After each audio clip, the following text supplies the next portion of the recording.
Talk here, back with another match preview. It's looking like it's going to be a game of water polo the way the weather's going, isn't it? Yeah, definitely. It's absolutely throwing it down.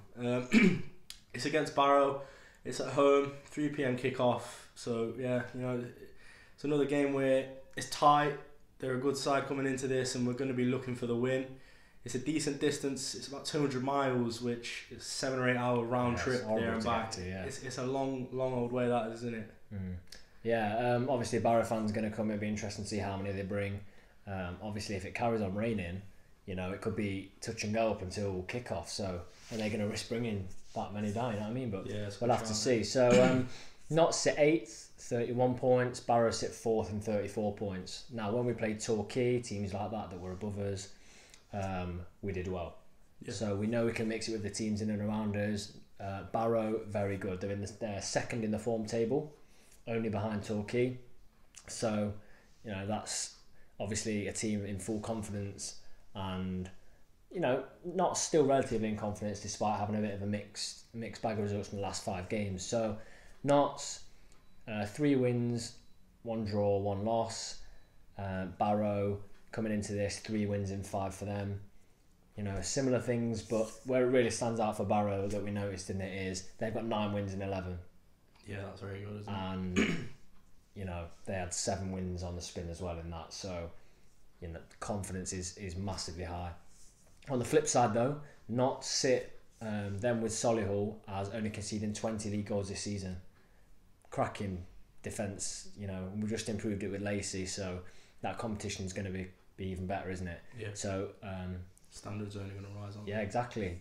Joint lowest conceders with Solihull, and for me, that is the basis that Notts have built the whole season on, a solid defence. Yeah. Moving on to players to watch for Barrow. I've got Josh Granite. He's a defensive player. Now, he's a bit of a key player for them, isn't he? You hear a lot of their fans talking about him. But he has been on the bench a lot already this season. But in saying that, in the last 2 games, he has started and they've kept clean sheets. Yeah, exactly. So a key player that's come back into the team. Yeah.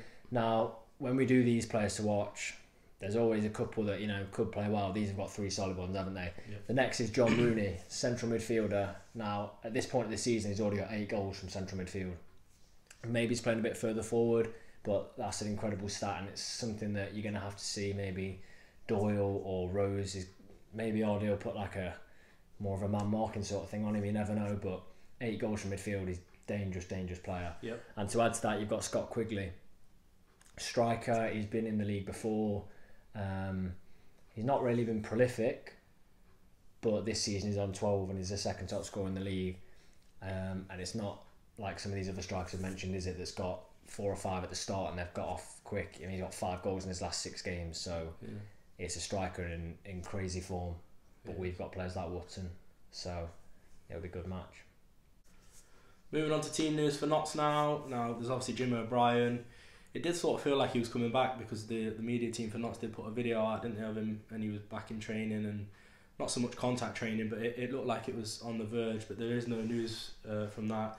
There's been no news of how his x-ray went or anything like that, so just got to assume he's still out for the next game. There was a behind closed doors game this week, wasn't there? Yeah, Monday. Where obviously all the players are put out, and Alex Lacey played the game, so he's getting his match fitness back up, so he might be in contention for the squad on Saturday. Yeah, so moving on to that squad, you hope that, I don't think Lacey will start, but he's going to help push the defence. So Slocum in goal, and we'll jump straight in with the centre-backs, Rawlinson and Turner. Now you hope Lacey's going to push them and help their level improve, and if it doesn't and it drops, Lacey could be coming in the near future. Yeah. Full-backs, let's go left-back first. I'm going to go Bakayoko.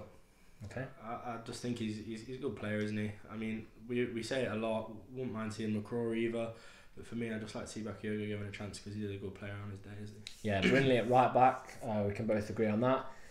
Further up the pitch, now we'll go the easier options, right midfield. Enzio. Okay, obviously Enzio. We all saw what he did in recent games, so yeah, Enzio. A lot of people's been saying online as well, he's like having a goal of the season competition with himself, yeah, isn't it? Crazy. Yeah. Now, central midfielders and out left is a bit different, isn't it? Because Ardley seems to like Booty out left, and I think that's who we will go with. I think we'll see Booty on the left. Yeah, I think Ollie's a good man manager, isn't he? So I think he's always good at sort of deciding what players ready to play, and for him to take Shields off at half time, was it against Hartlepool? Yeah. I think that was quite a big move for Ollie. It was quite a bold statement. And to put Booty on left mid, and for me, he did the better job, so I don't see why he'd change it. So yeah, for me, it's got to be Booty on the left. And I think it will be Rose and Doyle in the middle again. Yeah, he doesn't seem to change that combination in the It's middle. the only real options until O'Brien's back, isn't it? Yeah. Now strikers, obviously we'll both go with Woodson up front. And who are you going to pair him with? I'm going to go Thomas. Agreed. He's going to be high on confidence, isn't he? Yeah, definitely. He's scored a fair few in the last few games I've had, so he's going to be looking to fire in a few more, I think. Yeah, I think if you look at that squad on paper, it should be strong enough to beat Barrow. Yeah. But like we've said, confidence in this league is key.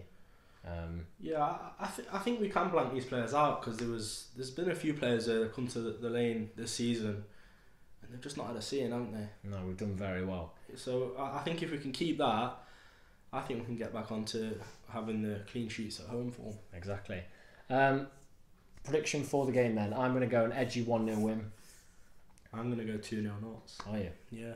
I think 1-0. I think Barrow, we've seen they haven't conceded in the last 2 games. They're tight defensively.